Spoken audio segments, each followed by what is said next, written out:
Sit ready. Attention.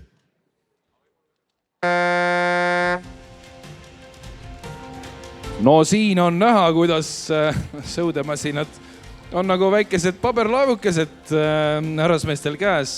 Sisekaitseakadeemia masinad 1-4, Tartu Ülikool, aparaat 2, mis ekraanil näha.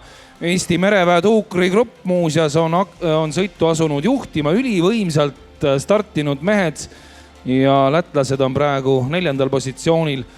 Aga vaadates siin neid atleetlikke kujusid, siis kindlasti põhiintriig on nüüd selles, et kas nii-öelda päris ehk et siis vee peal sõudjad, kelle jaoks sisesõudmine on igapäevane tegevus, suudavad tuukrigrupile, Eesti mereväelastele vastu astuda. Ja ma arvan, et siin mereväe tuukrigrupi minek on nüüd küll sedavõrd võimas, et konkurendid peavad hakkama nüüd küll kukalt kratsima, natukene muret tundma, mis toimub. Ja Sisekaitseakadeemia ka liigub praegu väga-väga heas taktis. Seal ei ole ju ka nüüd kõik päris sõudmise taustaga. Ja vaadake, mida teeb Eesti mereväe tuukrigrupp ja see tiim läheb ülivõimsalt ja selles tiimis teevad kaasa Ants Saarepere, Toomas Tammsaar, Kaupo Saarman, Rain Seepõld. Nemad on seda sõitu praegu juhtimas ja on vägevalt juhtimas, võimsalt juhtimas ja lähevad ka, võtavad halva võidu ja see aeg tuleb 1.21,4.